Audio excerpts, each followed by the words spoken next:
Yo, welcome back to the channel. So today is the day where restrictions in the UK got lifted and we're now allowed organised sporting events. Yeah, so we've gone ahead and set up a racetrack here. And there's Sambo. We've got all the boys here. Bit of DJI and analog mixed together. Right, yeah, so far 3-inch, not doing too well, and I think that last impact there, the Vista isn't turning on anymore, so I need to pull that apart and have a look. So I'm now going to switch over to this 5-inch that I've made. So see in there, I've got a Beast F7 all-in-one Toothpick board running Xing E's. These are the 2207 1800 kV version. Helps if I get it on video. But yeah, this thing is a bit of a monster. A little bit scared about frying that board, but should be alright. So, what do you think, Marmite? All-in-one board on a 5-inch. No way. And still room to play. Camera's got good protection as well, isn't it? Yeah, I think the camera will be alright. I'm more just worried about the board frying, really, from putting too much power through it. But yeah, right. Should be alright. Give it a go. Yeah.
Right, so back home now, and what a wicked day that was.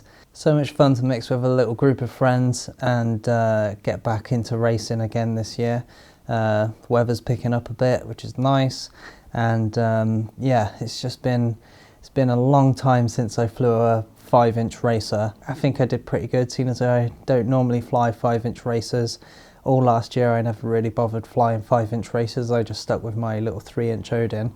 But yeah, this little thing, yeah, that surprised the hell out of me. Not so much that I was actually able to get it around the track in not too shabby a time, but more that board survived. All-in-one boards of the past, they're not new. In the Toothpick size, they're new-ish. They've been around for a couple of years, but before Toothpick boards were a thing, we had all-in-one 30x30 boards, and they were okay, but yeah, the failure rate was just way too high, and if you tried to put them in anything like a racer, a few crashes, or if you know, after a few crashes they'd just break. And speaking of crashes, that's like the main thing that needed testing with that. It's all well and good being able to say, oh, it can fly, look at it fly, it flies really well, but it's durability, how long does it last? Now, yeah, that was a few minutes of me not really crashing much, but playing now is a crash reel of all the crashes of this session. I think I put about 15 to 20 packs through this, and I crash a lot.